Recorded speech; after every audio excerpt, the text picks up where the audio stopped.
Welcome to our class on Chassidus. We're going to be learning this week a beautiful Chassidic discourse from the Rebbe. The name of the Chassidic discourse is called the A New Kabbalah.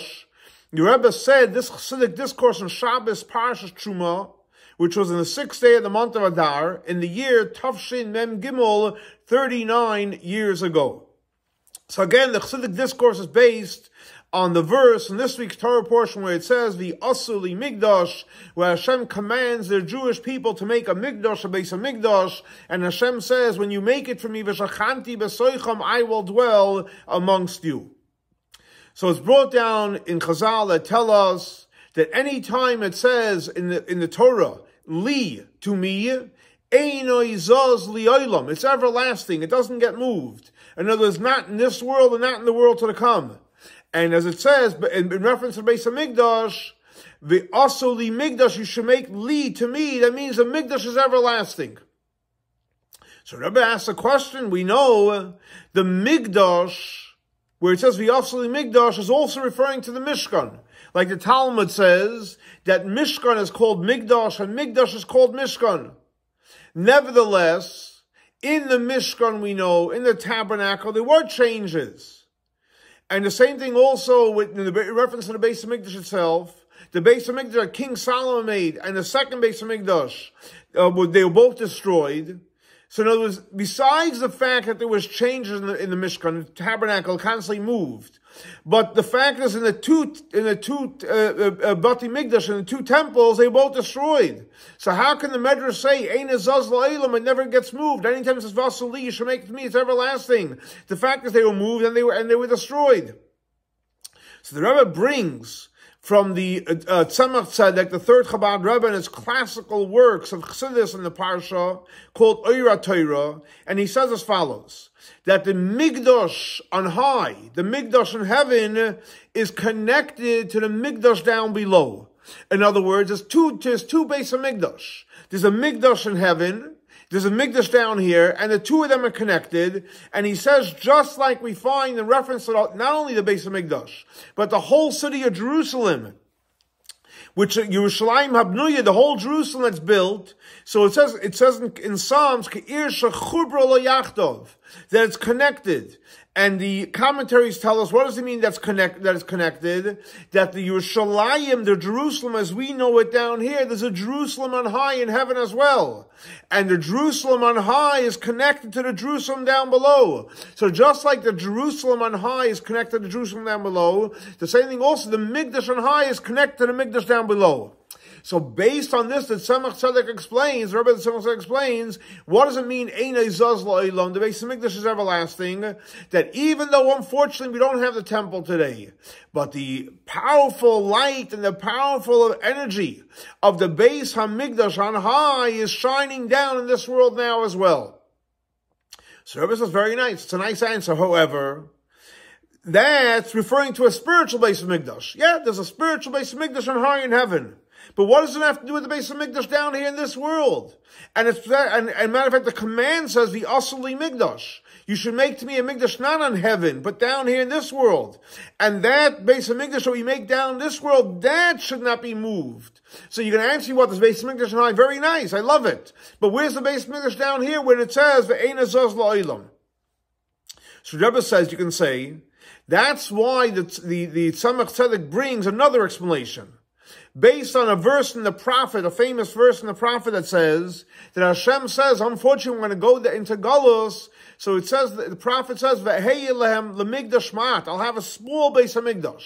What does it mean a small base of Mikdash? The base of Mikdash is destroyed. So Chazal tell us, what does it mean Hashem says I'll have a small base of Mikdash in the time of exile when the temple will be destroyed? That's referring to the base HaKnesses and the base HaMedrash. The shuls, the place we go to pray, the Talmud Torah is the place we go to learn. That means even though unfortunately in Galus, we don't have the temple is destroyed, the Mishkan, the tabernacle, the Beis Mikdash, both are destroyed, but nevertheless in Galus what we have is, even in Galus we have our synagogues, we have our shuls, we have our schools, and that's called Migdash Ma'at. That's a small Migdash, that lasts forever. So it was based on this, Rebbe explained that someone like the saying is that on one hand you have the spiritual base of Mikdash on high, and the base of Mikdash that we have down here that never gets moved and it's always here. It's referring to into times of Galus to the synagogues and to the yeshivot and to the schools, etc. So the Rebbe says based on this, he says you can add to it and say even deeper as follows. In other words, this is what it means when it says that Einay Zaz B'li which means that just like you have the Yerushalayim, as we said before, Jerusalem has always exists on a spiritual level, and since Jerusalem on high is always there, therefore Jerusalem on low is over here. Even though we don't have it with all its full glory, we still have it because of Jerusalem on high. So the same thing also after the destruction of the temple, and we know it says the famous line that says that God let out His anger. Only, thank God, on wood and on stone. But however, the Beis Hamikdash down here, which is referring to the places of worship, the shuls, the yeshivos, the place we go to pray and to go study, that's something which lasts forever. So in other words, what's Rebbe explaining? That the Asuli Migdash, that the everlasting component of the Beis Hamikdash, what does that mean it's everlasting? So on a simple level, what's everlasting is the spiritual Beis Hamikdash that's always there, that never got destroyed. But the Beis Hamikdash down here that got destroyed, what do we have instead of the physical Beis Hamikdash? We have all the shuls, and we have all the and all the houses of learning. So even though it's not the Beis Hamikdash, that's why it's called the Mikdash Mat. But the Rebbe says, now he's going to go into a step deeper, and he says as follows. We have to understand. What are we saying? That the Beis Hamikdash be asuli Mikdash. You should make to me a holy place. And v'shachanti, I'm going to dwell there. That means that where does Hashem dwell? In the Beis Hamikdash. In the times of the temple, it was a temple. And today it's in the shuls and the yeshivas. But the Rebbe asks a question. We know there's a famous verse that says in the prophets, Es hashamayim v'es ha'aretz ani malei. That the heaven and the earth, referring to the essence of Hashem, fills up. In other words, the essence of Hashem is all over the place. And not only the level of God, which we call Mali, which is called in the world of Kabbalah, Memali Kalam, the way God comes down into this world, but even Ani, referring to the essence of Hashem, which we call in the world of Kabbalah Seviv Kalam, it's too powerful to be internalized, but that powerful light is in this world. And it represents even higher level, not only Memali is in this world, where God fills the world. Not only Seviv, where God is hovers over the world, but that part comes into the world. But even a level higher than Seviv also comes in the world. And that's found in the world. So since we're saying, based on the prophets, Shemayim Baruch Ani Malei, Hashem is here, Memali is here. Seviv is here. And even higher, Ani, Hashem is in the world. So what's the bigger idea of to make the Beis Hamikdash? Make the Beis Hamikdash and I'll be here. Hashem is all over the place. Now, so what are you going to say? That true, Hashem is all over the place, but Hashem wants the Asuli Migdash. What does it mean He wants Asuli Migdash? There's something which Hashem always wants in the world, that we should have something which is called Avodas Adam. We should put our effort into something. So even though Hashem is all over, no question about it. But the reason why Hashem says the Asuli Migdash is because He wants us to put our effort, our energy, our resources, and that's what Hashem wants from us. But, so if that's the case, if Hashem wants us to put our effort, there's a lot of things we do to put our effort to make Hashem reveal. There's all the mitzvahs that we do is our effort. But what's the connection of Asuli Migdash, specifically making a Beis Hamikdash? How is that unique and special over the fact that Hashem is all over the place? So the Rebbe explains, based on what the Alter Rebbe says in Tanya. The Alter Rebbe explains in Tanya, and he says as follows, that the novel idea of the Beis Hamikdash versus the way Hashem is found all over the world, the Mamale, the Seviv, in higher the Seviv, is that in the Beis Hamikdash, Hashem is found in a revealed way, in a specific place. In other words, Hashem is all over the world, 100%. There's no place in the world where Hashem is not. Hashem is everything. And He's the Mamale, Seviv, and even higher. But Hashem is not revealed all over. However, when you come to the Beis Hamikdash, Hashem is revealed over there. And Rebbe gives an example. Just like we know the soul that comes into the body, so the fact is the soul, on one hand, the soul is all over. Because if the soul wasn't giving life force to every part of the body would shut down. So the soul provides energy from the head to the feet, and they all get energy. The global idea of energy. In other words, that global energy that comes from the soul goes to every one of our limbs and every one of our part of our body. The 248 limbs and the 365 veins in our body. Every part of our body is full with the energy of Hashem. But nevertheless, Hashem created the human being as follows. That where is the greater part of energy? Where's the part where the energy is revealed? And the most revealed energy is specifically in our brain. And from the brain, it goes out to the whole body. So notice the analogy is, just like the energy is revealed mainly in the brain, and from there it goes to the whole body. So the same thing also when it comes to the temple. That the God is all over the world, 100%. But where is Hashem mainly revealed? And Hashem is mainly revealed in the base of Mikdash. And from the base of Mikdash, the energy goes all over the world. Now, the Rebbe brings down, there's actually two different opinions, whether the revelation in the Mikdash is in a way where it's revealed, but it's called in Kabbalah, it's called Mavir and Makif, which means it's hovering over, we can't internalize it, or the revelation is actually in a way that we couldn't internalize it. So just to recap, what the Rebbe is saying is as follows. What does it mean, Vasli Mikdash? Hashem is all over. And the answer is, Hashem is all over 100%. But where is Hashem mainly revealed? Hashem is mainly revealed where? In the base of Mikdash. And from there, the light goes all over the world. So based on this, Rebbe explains why it says in the verse, "V'asu li Mikdash, you should make to me a sanctuary and I'll dwell there." And it says, brought down in many different commentaries that explain that the verse says, make to me a sanctuary. So it says, B'soichai, I'll dwell into the sanctuary.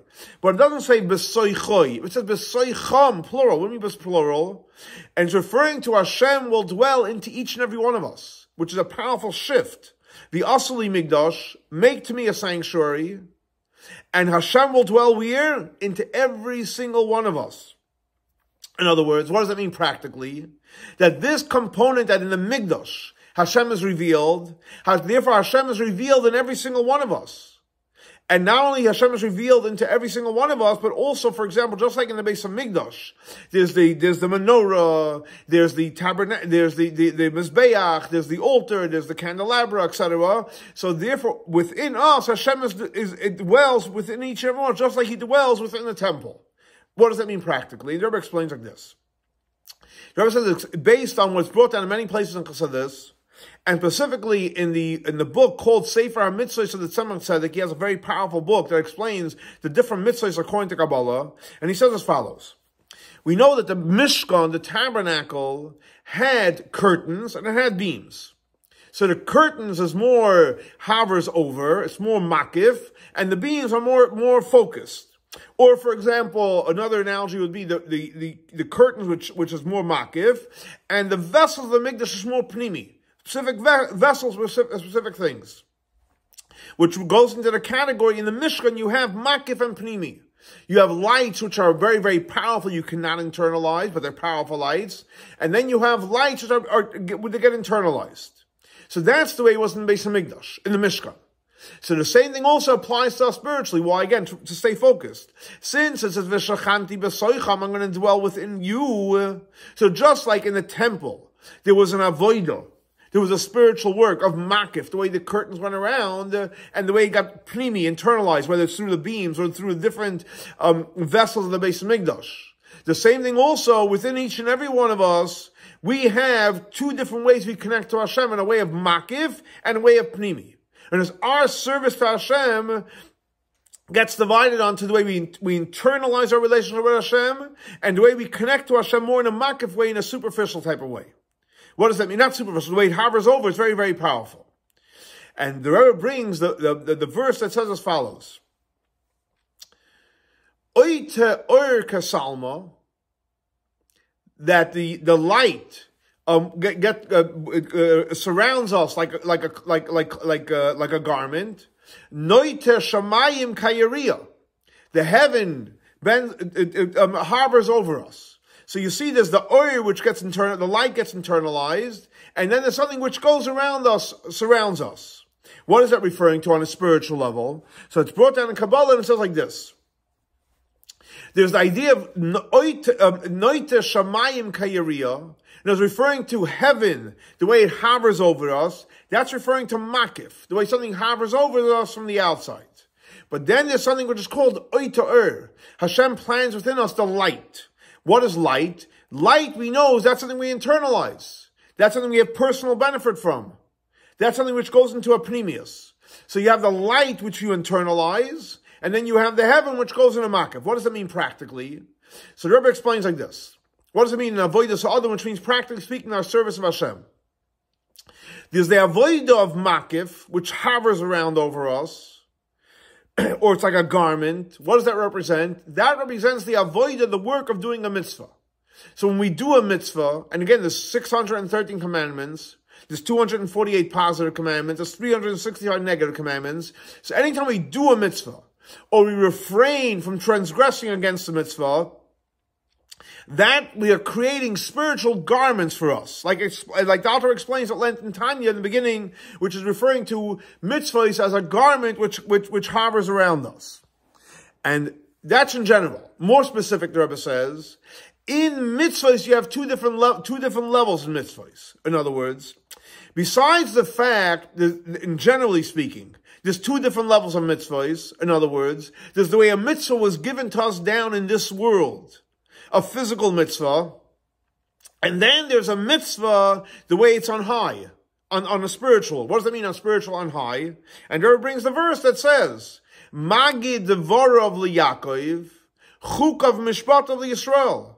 What does that mean? That the words that Hashem does for himself, that's what he tells us to do. And any time Hashem tells us to do a mitzvah, every one of the 613 commandments, Hashem does it. He wouldn't ask us to do something he doesn't do. So in other words, there's a mitzvah that Hashem does, the mitzvah of Hashem, and then there's the mitzvah that we do. So you see, in mitzvahs there's two components. There's the physical mitzvah that it's done down in this world, and then there's the mitzvah that Hashem does it on high.